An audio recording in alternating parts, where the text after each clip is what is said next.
А пока посольство временно приостановило регистрацию граждан, желающих вылететь домой. Все дополнительные рейсы будут осуществлены в июле, сообщил Азия Плюс источник в правительстве страны. По поручению правительства прорабатывается вопрос об организации дополнительных чартерных рейсов из разных городов России. График рейсов был отправлен российской стороне для согласования. Если там примут положительные решения, то будет выполнено еще более 10 чартерных авиарейсов, сообщил источник. На данных рейсах по-прежнему приоритет будет отдаваться уязвимым гражданам. Прежде всего, на них попадут больные, женщины с маленькими детьми, пожилые люди, студенты, а также лица, выехавшие ранее в Россию в служебных целях. Посольство Таджикистана в России. Для депортированных из России граждан Таджикистана будет организован спецрейс. Именно по такому принципу сейчас вывозятся граждане РТ из России. К вывозу своих граждан республика приступила с 25 июня. Всего таджикским авиакомпаниям Tajik Air и Samon Air должно быть выполнено 8 чартерных рейсов из Москвы,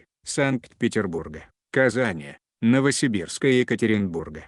Уже были осуществлены и 3 чартерных авиарейса, которыми на родину были доставлены 642 человека. Сегодня утром в столицу прибыл 4-й чартер. Рейс из Москвы осуществила авиакомпания Samon Air. По предварительным данным, на борту находились более 200 граждан. На очереди 6 июля рейс Душанбе-Санкт-Петербург-Душанбе, Samon Air. 7 июля Душанбе-Екатеринбург-Душанбе, Tajik Air. 13 июля Душанбе-Москва-Душанбе, Tajik Air.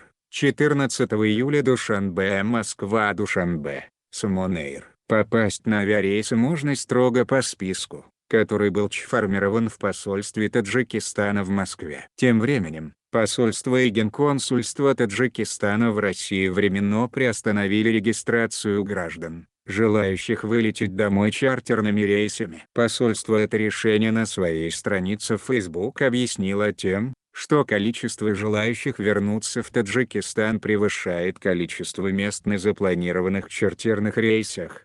В связи с большим количеством желающих вернуться домой, которое в несколько раз превышает количество запланированных чартерных рейсов на июль, мы с уважением сообщаем нашим соотечественникам, что регистрация граждан непосредственно в посольстве и Генеральном консульстве Таджикистана в России временно приостановлена. Посольство также отмечает, что с учетом возможности дальнейших чартерных рейсов, заявки на репатриацию будут приниматься по электронной почте charter@rusia@info.tj.